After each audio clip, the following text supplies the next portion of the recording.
Shalom Bapak Ibu Saudara yang dikasihi oleh Tuhan. Kita mengucap syukur karena Tuhan memberikan kesempatan kepada setiap kita sebagai anak-anaknya untuk kita hari ini memuji dan memuliakan akan nama Tuhan. Pada saat puji-pujian berkumandang, saya berpikir saya mau ngomong apa, saya mau berbicara apa, karena sudah terjawab semua dari pujian pertama sampai dengan mau pemberitaan firman Tuhan. Saya berserah kepada Tuhan, biar Tuhan sendiri yang berbicara kepada setiap kita sebagai anak-anaknya.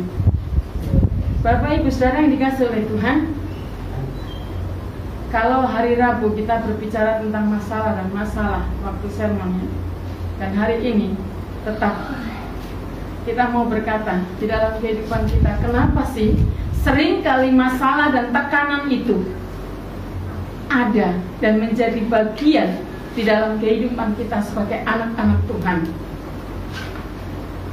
Dan seringkali pun kita berkata bahwa masalah dan tekanan itu adalah merupakan sebuah kutukan kepada setiap kita, atau merupakan sebuah hukuman dari apa yang kita perbuat atau apa yang kita lakukan.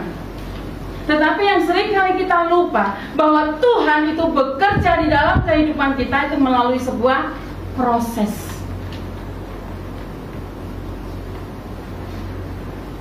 Ingat, Tuhan bekerja di dalam kehidupan kita itu melalui sebuah proses.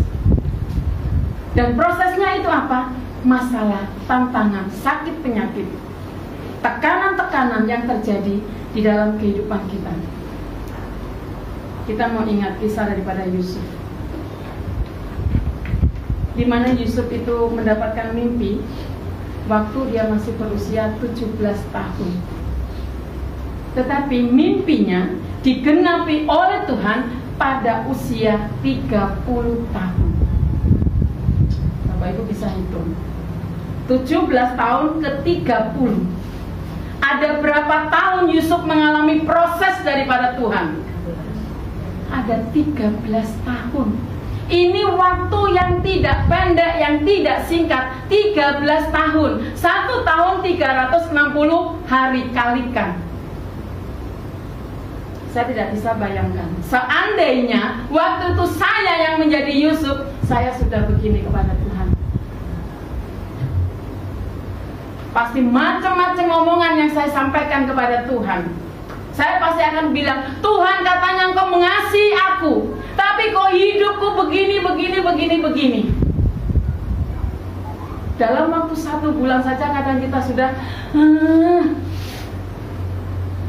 Tapi ini kita perhatikan proses Tuhan kepada Yusuf selama 13 tahun.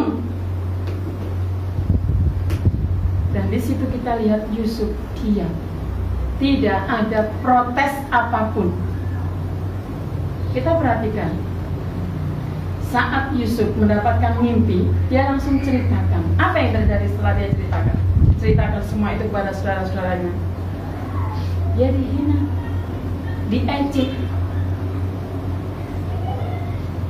bahkan sampai dijual oleh saudara-saudaranya, dan sampai menjadi budak di keluarga Potifar. Tetapi kita lihat di sini, tidak ada sedikit pun Yusuf berontak. Dan saya berpikir, seandainya Yusuf waktu itu merespon apa yang menjadi proses Tuhan di dalam kehidupannya, maka Yusuf tidak akan mengalami hal-hal yang akan kita pelajari bersama-sama pada siang hari ini. Bapak Ibu Saudara yang dikasihi oleh Tuhan, itulah kadang-kala yang terjadi dalam kehidupan kita. Kita seringkali salah di dalam melihat proses Tuhan. Kita memakai kacamata kita sendiri, kita berpikir sendiri, kita cari jalan keluar sendiri.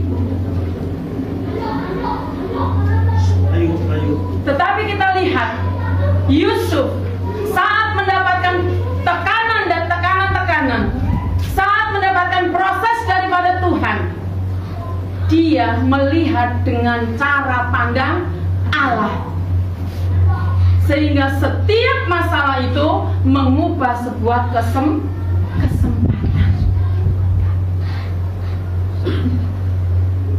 Contoh, ketika Yusuf sampai di rumah Potifar, Yusuf dimuliakan dengan cara apa? Potifar mempercayakan seluruh isi rumahnya, tetapi hanya satu yang nggak boleh, yaitu istrinya. Nah, ini ada istri Potifar yang nggak boleh dikutik-kutik sama si Yusuf. Berarti di sini kita lihat bahwa Potifar itu percaya benar kepada Yusuf. Tapi suatu saat masalah itu datang, tekanan itu datang. Dari mana? Dari istri Potifar. Karena istri Potifar melihat bahwa Yusuf ini masih bujang, ya.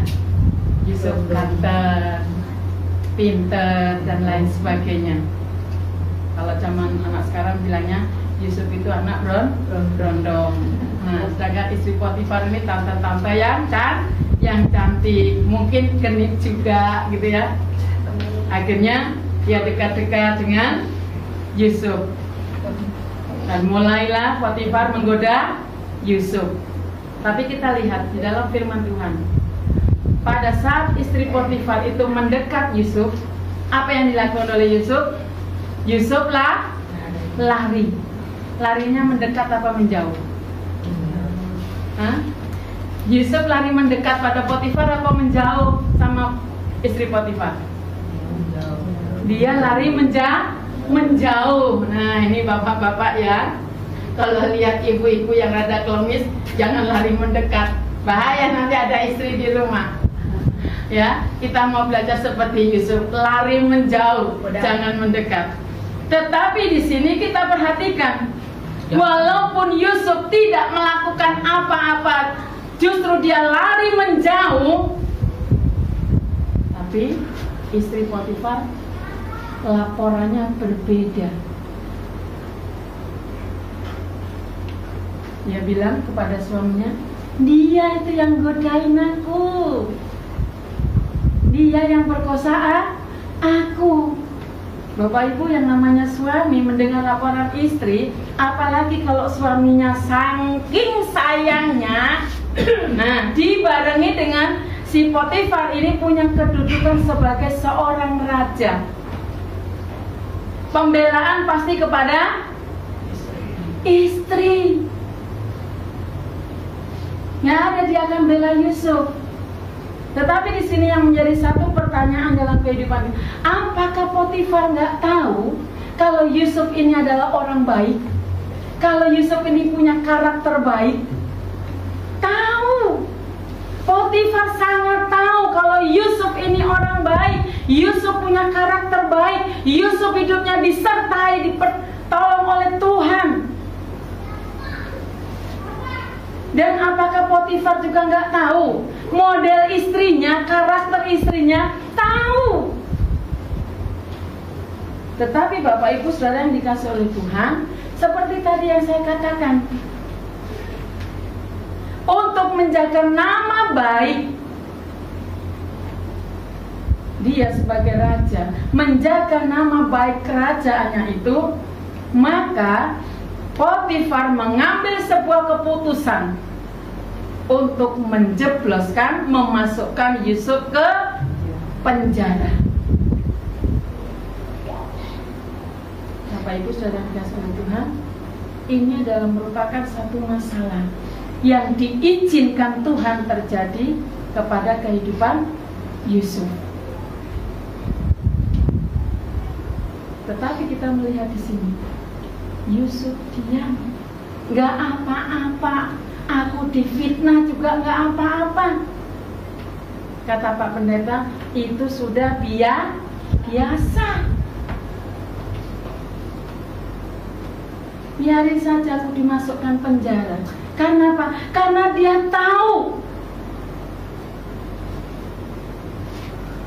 bahwa Tuhan akan memakai Yusuf sebagai jalan satu-satunya untuk masuk di dalam istana. Oleh karena itu Bapak Ibu saudara yang dikasihi oleh Tuhan, ketika kita dihadapkan dengan yang namanya tekanan, masalah, sakit, penyakit, mungkin kita sudah berdoa, kok aku nggak sembuh-sembuh. Jangan kita pernah anggap masalah atau tekanan itu sebagai sesuatu yang akan menghalangi langkah kita. Mungkin itu memang cara Tuhan kepada setiap kita sebagai sebuah jembatan untuk kita masuk di dalam dimensi Allah, untuk kita masuk di dalam kehendak Allah. Dan Tuhan memang seringkali mengizinkan kepada kita untuk mengalami sebuah tekanan, mengalami sebuah masalah. Dan biarlah tekanan masalah itu merubah menjadi sebuah kesempatan. Saya berikan contoh lagi selain itu. Adalah Daud. Daud ini menulis dalam kitab Mazmur. Bapak Ibu bisa baca apa yang dikatakan oleh Daud dalam catatannya, dalam tulisannya dalam kitab Mazmur.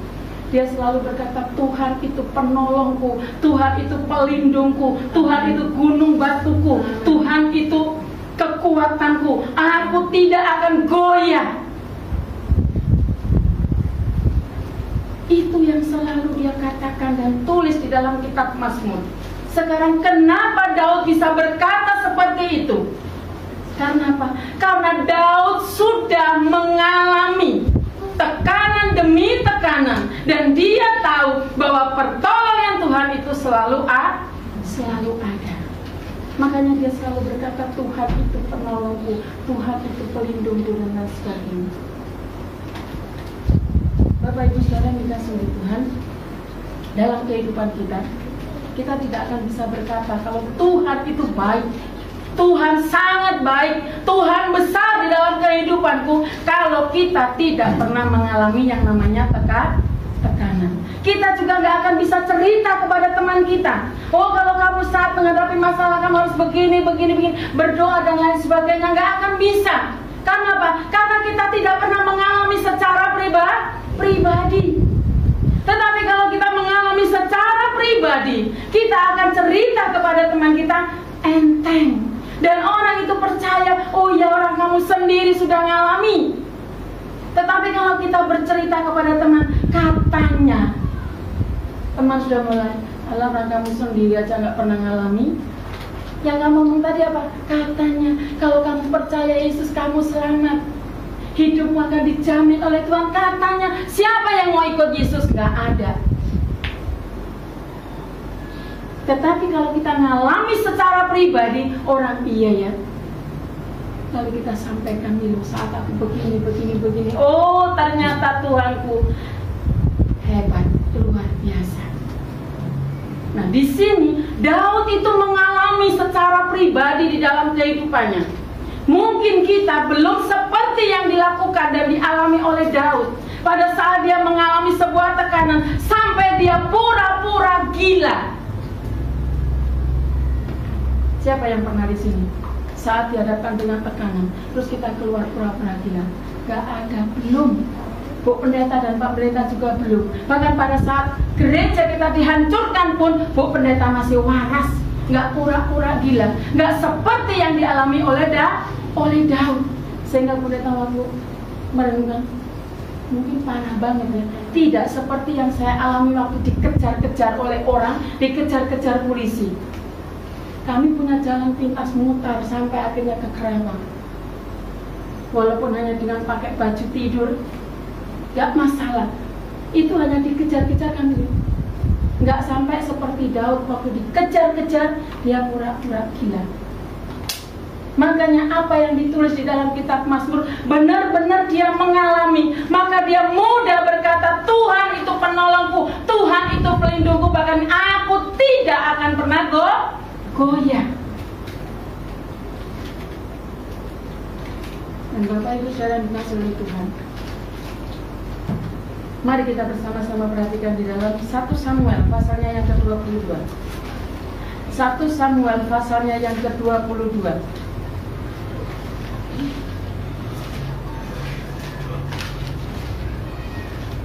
Samuel pasalnya yang ke-22, saya akan baca ayat yang pertama. Dikatakan demikian. Lalu Daud pergi dari sana dan melarikan diri ke Gua Adulam. Ketika saudara-saudaranya dan seluruh keluarganya mendengar hal itu, pergilah mereka ke sana mendapatkan Gia. Perhatikan Bapak Ibu saudara yang dikasihi oleh Tuhan, di dalam ayat-ayat yang selanjutnya tadi saya sudah berkata bahwa Daud saat dikejar-kejar oleh Saul, dia di situ berpura-pura gila.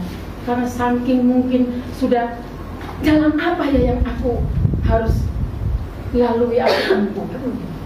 Sampai akhirnya dia berpura-pura gila. Dan di situ saat dia sudah berpura-pura gila, ternyata banyak orang yang sudah mengenal dan mengetahui itu adalah Daud. Sehingga di ayat yang pertama di pasal yang ke-22 dikatakan di situ, Daud pergi dari sana dan melarikan diri ke Gua Adulam. Bapak Ibu saudara yang dikasihi oleh Tuhan, di sini dikatakan Daud sudah melarikan diri dari pengejaran Saul. Karena apa? Karena pada waktu itu sudah banyak orang yang mengenal akan identitas, sudah tahu identitas daripada Daud. Lalu dia pergi ke Gua Adulam. Dan dikatakan di situ, saat dia sudah melarikan diri ke Gua Adulam, perhatikan ayat berikutnya. Ketika saudara-saudaranya dan seluruh keluarganya mendengar hal itu, pergilah mereka ke sana mendapatkan dia. Bapak Ibu, ini merupakan sesuatu hal yang sulit.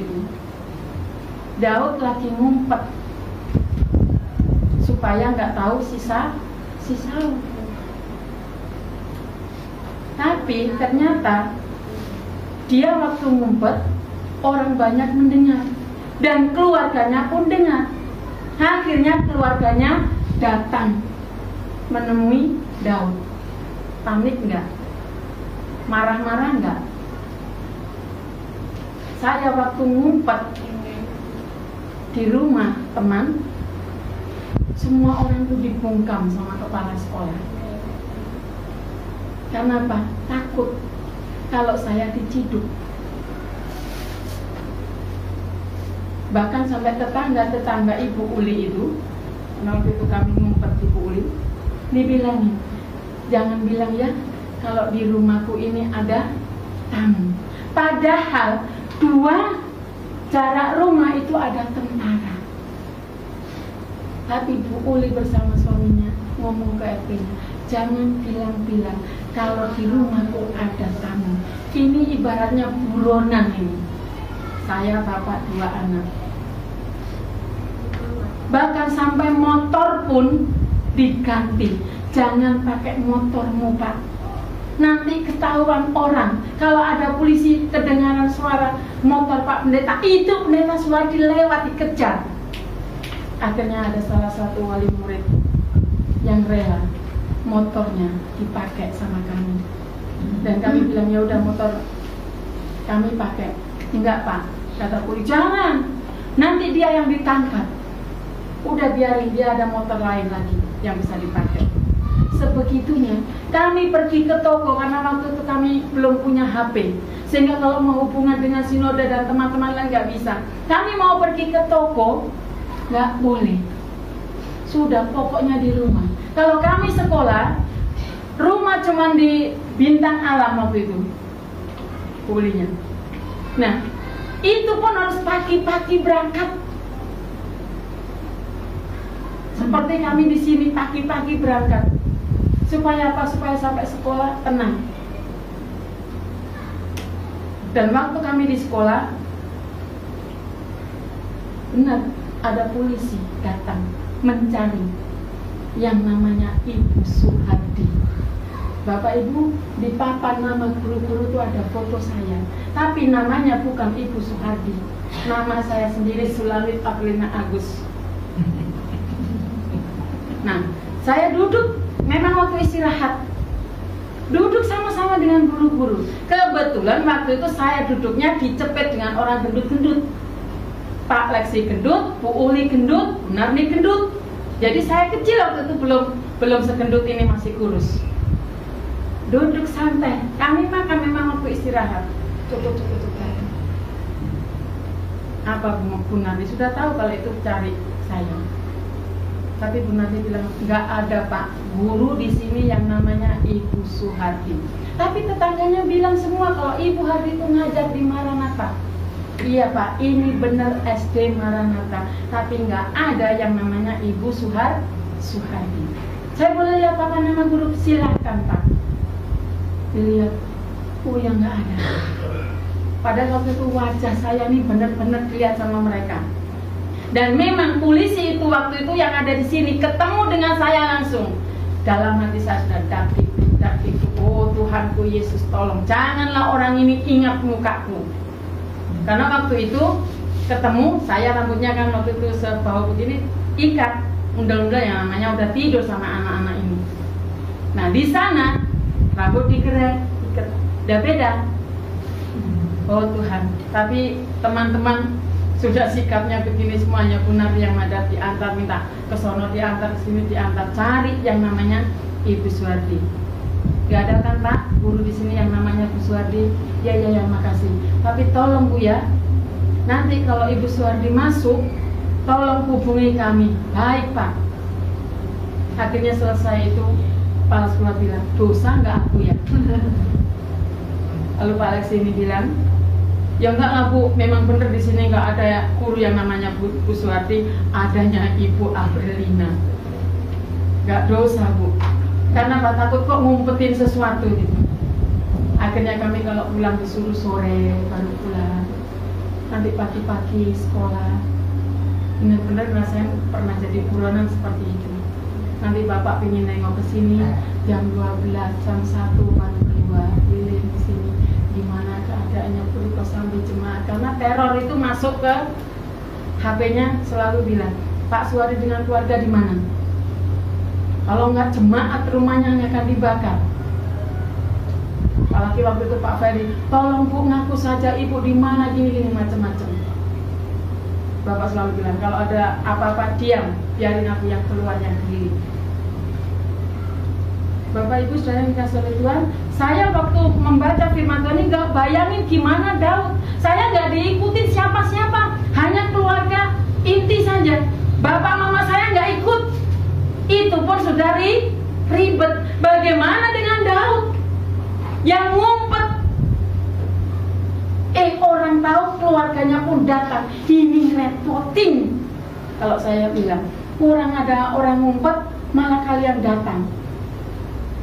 Mungkin kalau saya waktu itu jadi Daud, saya akan ngomong, pergi sana. Kalau nggak pergi memang senang anakmu ini mati. Pasti gitu ngomongnya. Benar nggak? Iya, tapi Daud nggak ada loh ngomongannya. Kalau Bapak Ibu perhatikan ayat nanti selanjutnya, nggak ada dari mulut Daud ngomel-ngomel ke bapak mamanya, ke keluarganya, nggak ada. Ngusir suruh pergi, jangan ikut aku juga nggak ada. Bapak Ibu saudara yang dikasihi oleh Tuhan, saya di situ di tengah-tengah pergumulan yang berat, dia tetap tenang.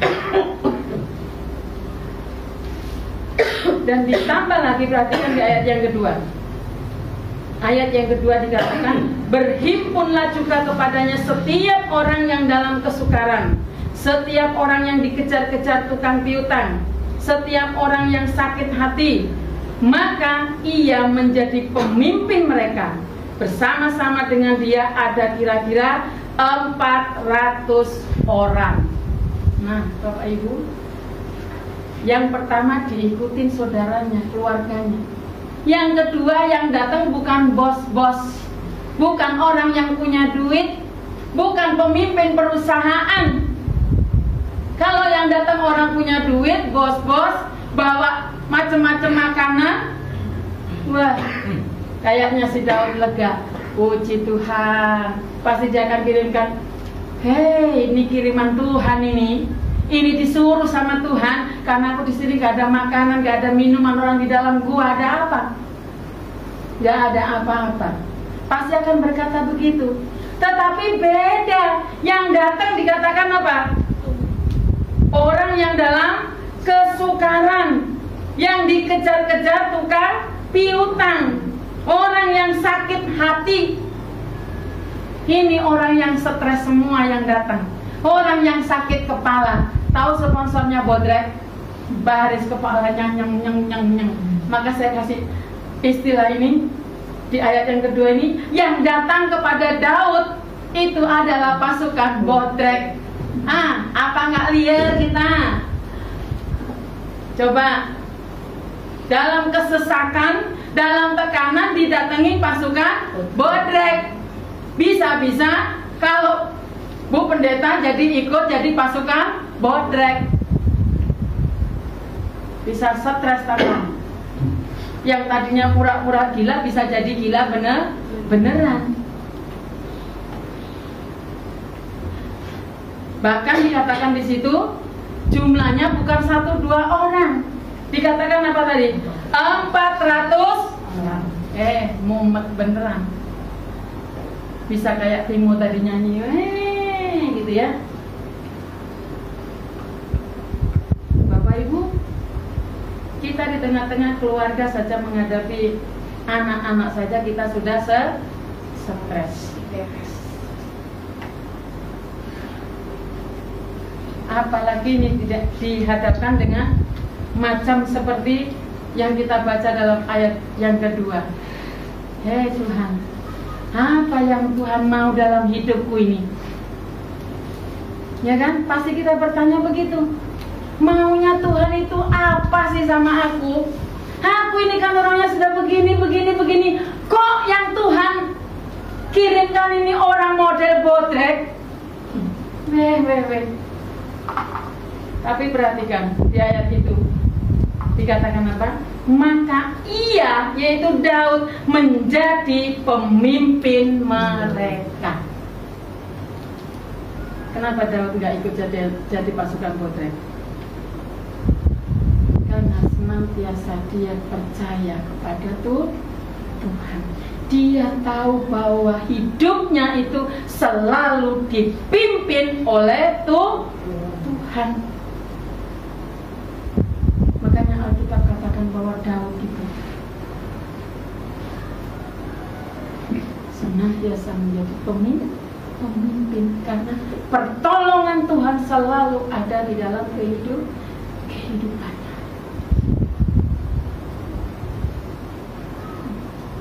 Bapak Ibu saudara dikasihi Tuhan, bukan cukup keluarga dan pasukan Bodrek, tapi perhatikan di ayat yang ketiga. Saya baca demikian firman Tuhan. Dari sana Daud pergi ke Mispa di Moab dan berkata kepada raja negeri Moab, izinkanlah ayahku dan ibuku tinggal padamu sampai aku tahu apa yang dilakukan Allah kepadamu. Kita lihat di ayat yang ketiga di sini. Ada satu contoh yang luar biasa dalam kehidupan kita. Rata-rata kita di sini di rumah sendiri. Nggak ada orang tua, nggak ada mertua. Coba kalau kita hidup sudah rumahnya RSS, ada orang tua, ada mertua, anak 4, ya. Jadi pindang deh tidur. Segitu paling mulut kita sudah rumah RSS. Ini juga orang tua nggak pulang-pulang, mertua juga tetap aja di sini. Sudah dikasih duit pulang, nggak mau pulang juga, maunya di sini terus. Belum lagi kalau mertuanya cerewet, sudah dikasih makan ini, nggak benar, minta itu.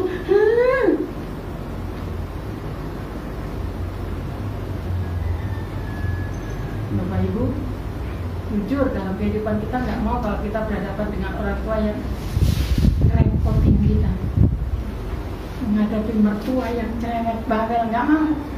Saya saja dulu mau menikah sama Pak Hardi, saya langsung bilang sama bapak.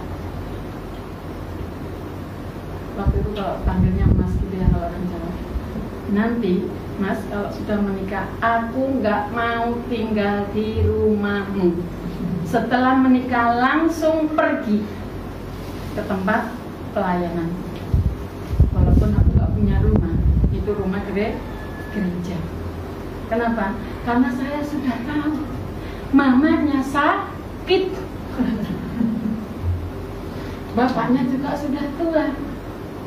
Bapaknya jualan dawet, repotin pagi-pagi aku udah dibangunin. Lina bangun tuh paritin kelapa. Lina itu nyang.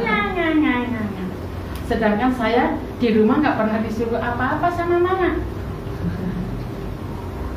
Di gereja pun sudah disiapkan pembantu. Kok sampai di rumah mertua suruh? Iya. Kata Badi, kan mama nggak pernah suruh-suruh kamu masak. Iya, belum jadi mantunya. Lah kalau sudah jadi mantunya pasti berani suruh dong. Saya nggak mau. Benar, setelah saya menikah, besok paginya kami pamit. Dan mertua perempuan bilang, Lin, kamu ini keterlaluan. Masa iya baru kemarin, sekarang mau pergi? Alasannya tepat dan benar. Nah, nggak boleh cuti, di sana sudah dipanggil, itu harus balik. Dan suami saya kan belum masuk di pelayanan. Pulang ke Malang. Nggak mau. Repot. Dan saya sebelum menikah sudah mendengar kalau jadi istri itu harus nyiapin baju, masakin, mengek lain sebagainya. Ditambah lagi masih mertua sakit ngurusin, karena mertua saya stroke. Jadi yang sebelah pasti kemana-mana minta tuntun kan. Saya nggak telaten.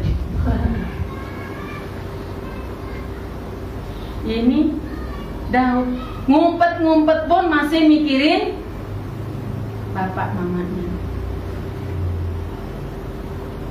Gak ada diceritakan di sini bapak mamanya cari jalan keluar sendiri, tapi dikatakan dia dari gua itu dia pergi ke Mispa di Moab dan berkata kepada Raja Moab, minta izin, dia mau nitipkan mama bapaknya.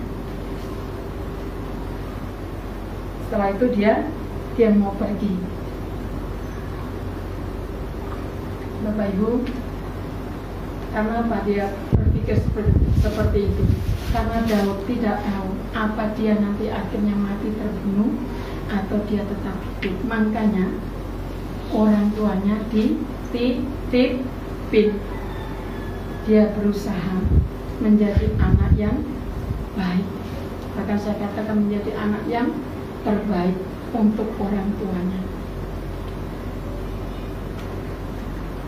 Sebetulnya firman Tuhan ini untuk saya, karena waktu Bapak gak ada bersama-sama dengan saya, semua keluarga dari Bapak ke saya, anaknya cuma kamu, Lin. Kenapa nggak mau rawat sendiri? Kenapa bapakmu kok biarkan dirawat orang?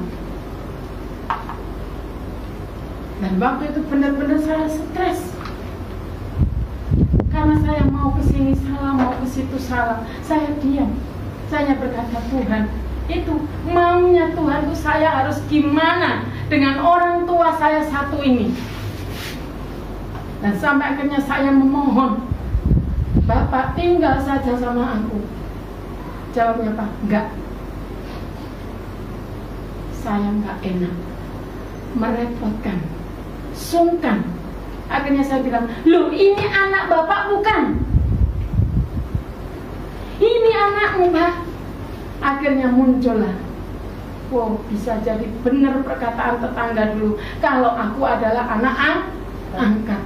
Gak tahu mamaku yang mana, bapakku yang mana. Akhirnya saya beranjak, saya masuk kamar, saya nangis. Kenapa? Bapakku sendiri mau merawat, gak mau. Salahku apa?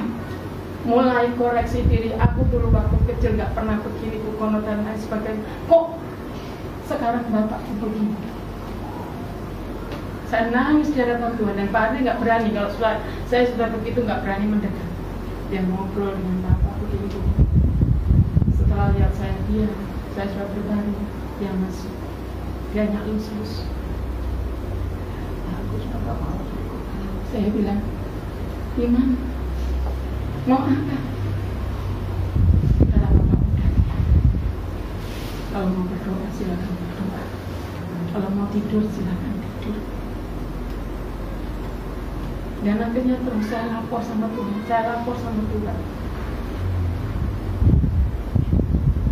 Dan waktu kami datang, emang kami nggak akan bingung, karena kami tahu dia nggak mau.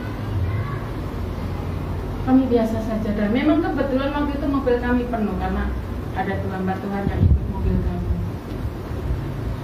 Ya sudah. 2 hari berikutnya telepon, suruh jemput. Dalam hati saya mungkin hanya jemput, main, ngulangin lagi, karena kami sudah tahu biasanya seperti itu. Makanya saya nggak pernah bicara dengan keluarga kalau Bapak ada sama saya. Sebetulnya jemaat yang di Banyuwangi itu selalu bertanya, gimana Bapakmu sehat? Duk, saya jawab sehat. Tolong duduk, kirim foto Bapakmu. Dia nggak mau kalau difoto deh. Padahal memang nggak ada sama saya. Karena apa? Cukup dengan keluarganya Bapak saja yang begini-begini sama saya. Jangan sampai jemaatnya yang dari Banyuwangi itu juga begini-begini dengan saya. Akhirnya setelah beberapa minggu, saya tanya. Waktu dia makan, saya foto, saya kirimkan ke jemaat dari Banyuwangi. Saya kirimkan ke keluarganya, mereka apa? Makasih ya Dok, kamu mau merawat Bapakmu sendiri. Dan saya lega. Bapak Ibu Saudara dikasihi oleh Tuhan, semua anak ingin bercita-cita menjadi anak yang baik.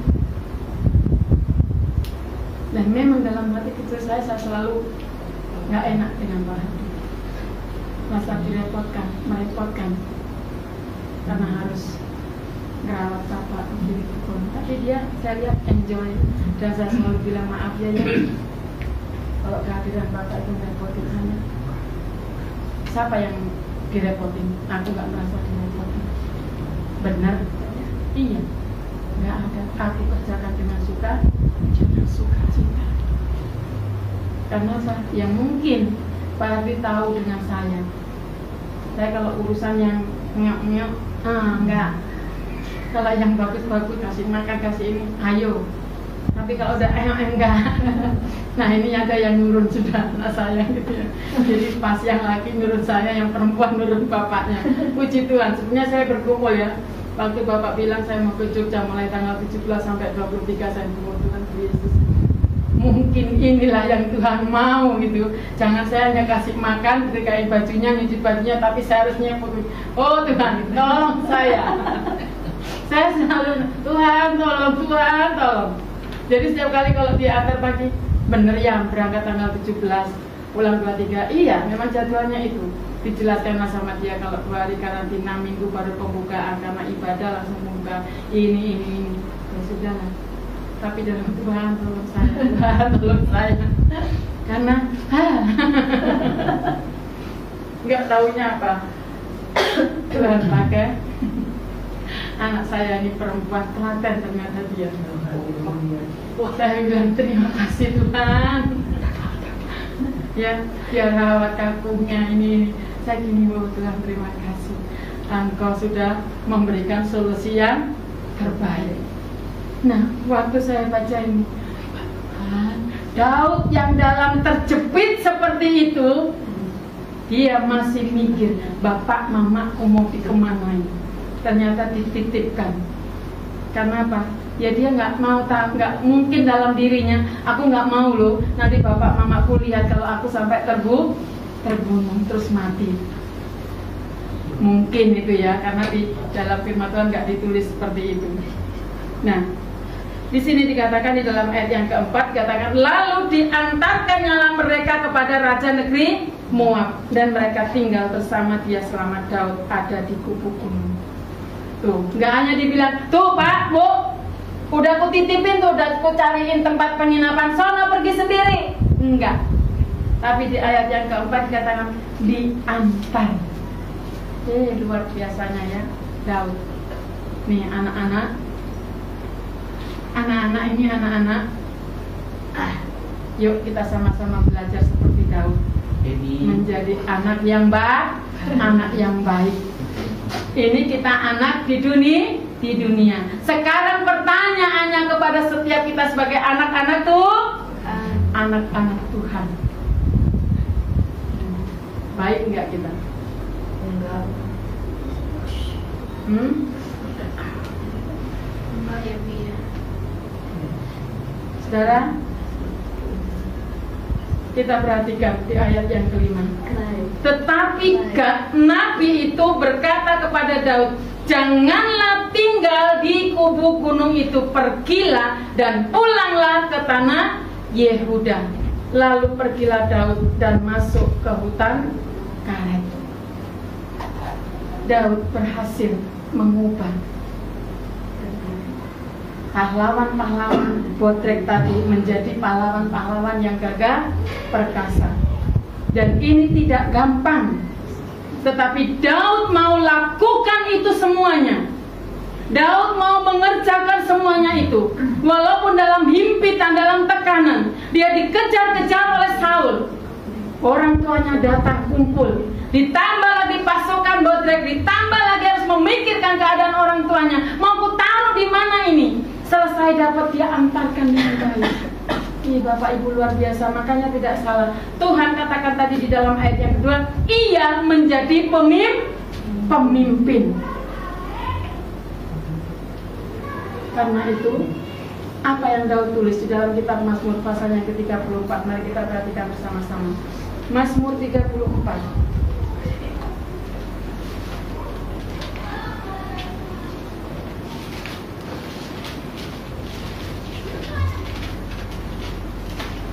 Mazmur 34 ayatnya yang ke-17 sampai 19.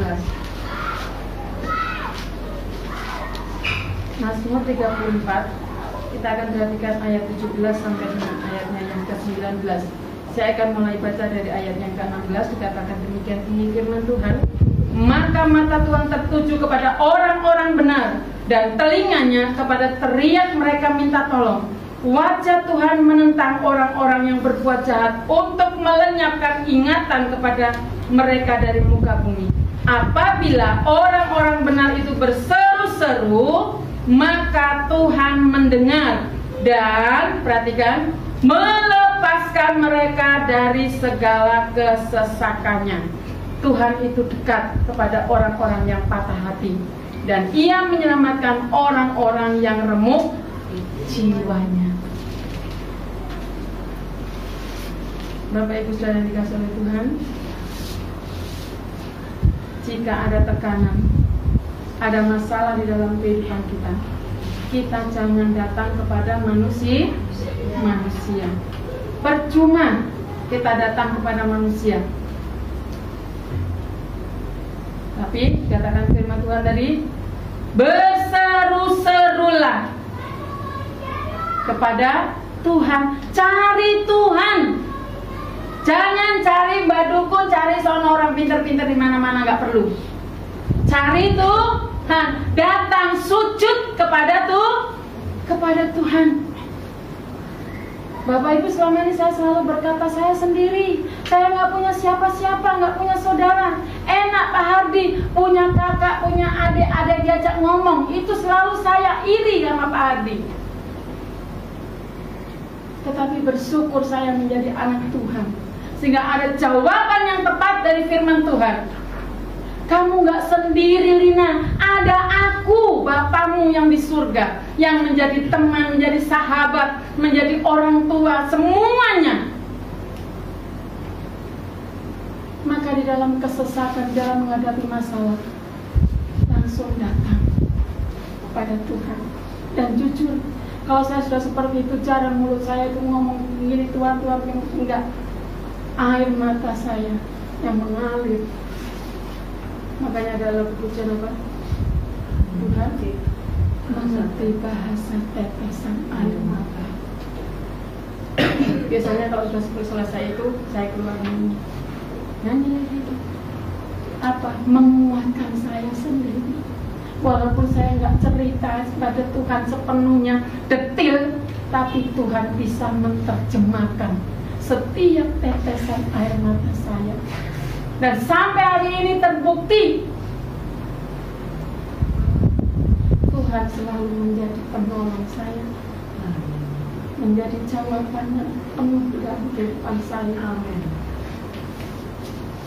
Bapak itu yang dikasih oleh Tuhan. Firman Tuhan tadi katakan, kalau kita mau berseru-seru, Tuhan mendengar, dan dikatakan melepaskan mereka dari segala kesesakan. Dan hari kemarin keponakan Bapak Tito, Dek, ini mama terus nyari bapakmu. Dia bangun pasti, mana orang itu? Orang main kok gak pulang-pulang. Telepon, suruh pulang. Saya bilang, sama. Dia di sini selalu juga nyari mamamu. Sampai pintu ditutup pun, yotek-yotek, mana ini orangnya nggak ada. Saya bilang, orangnya lagi duduk di belakang. Ngapain dia di belakang? Memang sama. Sini pakai tongkat, di sana juga sudah pakai tongkat. Ternyata saudara bilang, oh sekarang sudah hilang semuanya. Dia mulai ingat dengan saudara-saudaranya. Satu-satu dia sebutkan. Aku punya ponakan ini itu. Kemarin saya kasih tahu kalau ponakan itu yang ini habis operasi. Kok aku nggak dikasih tahu? Aku bilang cukup, doakan saja supaya cepat sembuh. Bapak Ibu yang dikasih oleh Tuhan, rugi nggak? Nggak ada yang rugi kita kalau teriak sama Tuhan, berseru kepada Tuhan. Dan dikatakan di dalam ayat yang ke-19, Tuhan itu dekat dengan orang-orang yang patah hati, dan Ia menyelamatkan orang-orang yang remuk jiwanya. Remuk itu sudah hancur. Jadi seperti saya udah hancur, jadi nggak ngomongnya apa-apa, hanya air mata terus kasih sama Tuhan. Ternyata itu Tuhan perhitungkan. Bapak Ibu sekalian dikasih oleh Tuhan, mari kita belajar seperti Daud. Daud ini nggak mudah. Dia ada di dalam gua. Gua itu nggak ada apa-apanya, nggak ada lampunya, nggak ada apa-apanya. Dan didatengin keluarga, didatengin 400 orang. Saya tidak bisa bayangkan. Mungkin Daud jalan ke sini ngomong, gimana Daud? Ini utangku belum beres. Yang satu baru, gimana Daud? Nanti kesana, gimana Daud? Maju mundur dia kena. Tetapi kita lihat, Daud mengalami sebuah kemenangan. Daud mengalami pertolongan Tuhan. Oleh karena itu, kalau kita ingin mengalami sebuah pertolongan Tuhan,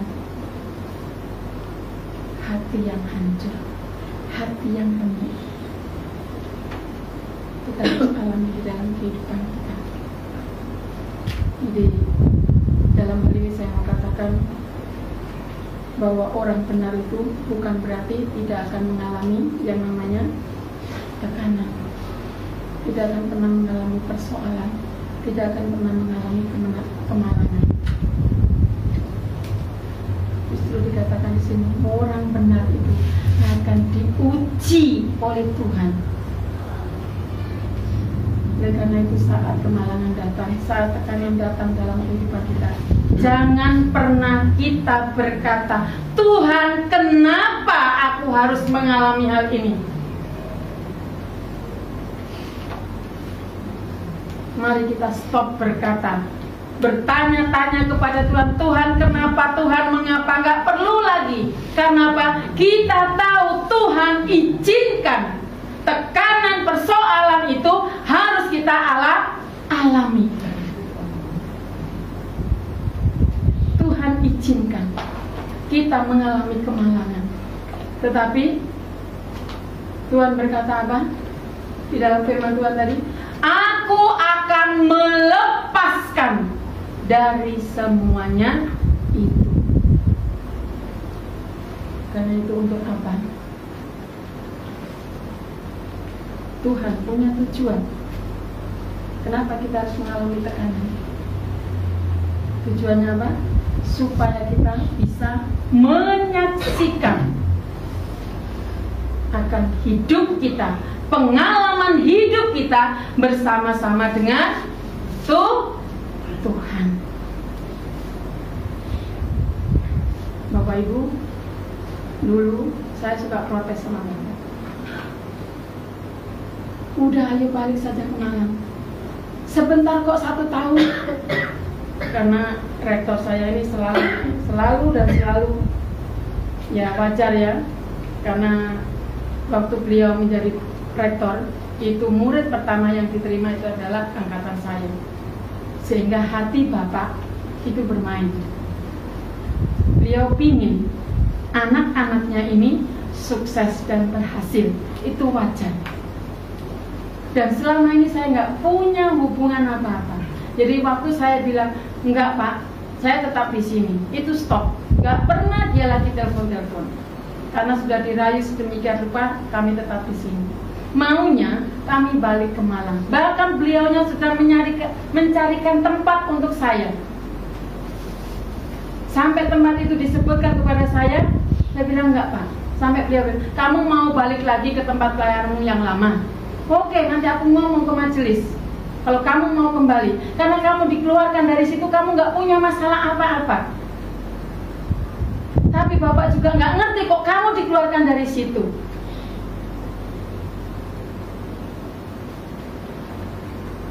Akhirnya saya bilang, saya mendapatkan jawabannya di sini Pak. Kenapa saya dikeluarkan? Ternyata saya dipersiapkan untuk ikut suami pelayanan di tempat ini. Bapak Ibu, kalau saya waktu itu nggak dipersiapkan, mulut saya mungkin lebih tajam. Karena waktu tahun itu gaji saya sudah 2,5 juta. Makanya waktu saya di sini, waktu saya ngajar di Maranatha, saya sebutkan gaji saya, mereka bilang apa? Gaji segitu saja kamu bertahan.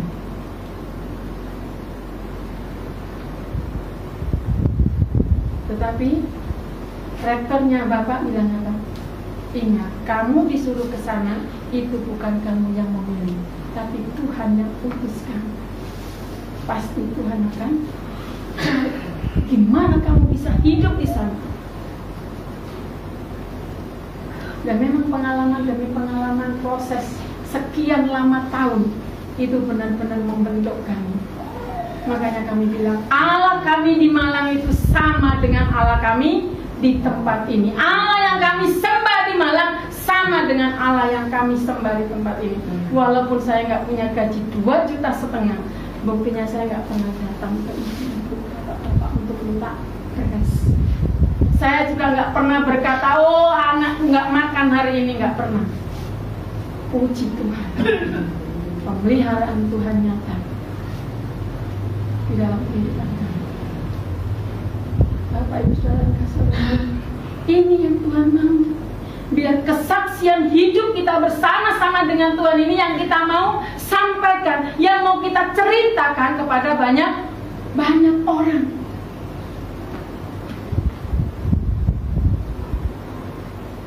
Bapak Ibu boleh tanya kepada bapak saya. Saya nyekolahkan anak 2, walaupun saya tahu bapak saya waktu itu dapat sponsor dari Korea. Enggak, saya nggak bilang gila. Saya hanya bilang kepada Tuhan. Dan model suami saya mendaftarkan anak saya tadi di Betel, saya taruh anak saya dengan iman. Tuh ada ibu gurunya. Sampai anak saya nggak punya ongkos pun pulang, dia naik angkot saja, turun dada ke Pak supir. Akhirnya saya cerita sama Bu Ida bilang, dia di sana kalau dikasih apa-apa nggak mau Bu. Ditawarin makan sama Pak pendetanya di sana pun nggak mau Bu. Sampai akhirnya saya pesen, Kak, kalau pulang tuh kalau nggak punya uang bilang bau, pasti sama bau dikasih kok. Ya mungkin bau mau diem aja kamu pulang naik angkot dengan turun terus dada ke Pak supir. Tapi puji Tuhan, saya bisa menyekolahkan anak-anak. Dan saya nggak tahu datangnya dari mana. Yang saya tahu itu datang daripada Tuhan. Tuhan punya banyak cara untuk menolong akan setiap kita. Karena Dia satu-satunya penolong di dalam kehidupan kita. Kita perhatikan di Yesaya 41. Yesaya 41 ayatnya yang ke-13, apa yang dikatakan di sana? Yesaya 41 ayatnya yang ke-13. Dikatakan demikian di firman Tuhan, sebab aku ini Tuhan Allahmu memegang tangan kananmu dan berkata kepadamu, apa? Janganlah takut, akulah yang menolong kamu. Siapa yang berkata ini? Tuhan. Dan dia katakan apa kepada kita? Jangan takut. Karena apa? Dia siap menolong. Kapanpun kita butuh, kapanpun kita perlu, Tuhan selalu bilang siap. Kalau Bu Pendeta masih bilang, "Tar dulu ya Pep, tunggu dulu ya Pep." Tapi Tuhan selalu siap menolong kita. Bapak Ibu, kita bersyukur kalau kita boleh menjadi umat pilihan Tuhan, anak-anak keputusan Tuhan. Sekarang apa yang mau kita pikirkan dan takutkan? Sekarang orang tua lagi dikduk menunggu jawaban untuk sekolah anak-anak. Ingat, pegang janji firman Tuhan hari ini. Gak perlu takut. Tuhan yang siapkan. Tuhan yang akan memenuhkan segala kebutuhan keperluan untuk anak-anak sekolah. Bapak selalu bilang dari tahun ke tahun, buktinya terselesaikan. Dimanapun nanti Tuhan tempatkan sekolah anak-anak, itulah yang terbaik buat anak-anak kita. Gak perlu takut. Saya dulu sudah berkata, Iva ini gak akan sekolah TK. Karena apa? Saya gak sanggup menyekolahkan TK. Biayanya lebih mahal daripada SD. Tapi ternyata Tuhan punya cara. Bu Ginting dan Mama Putri, tolong Bu ambilkan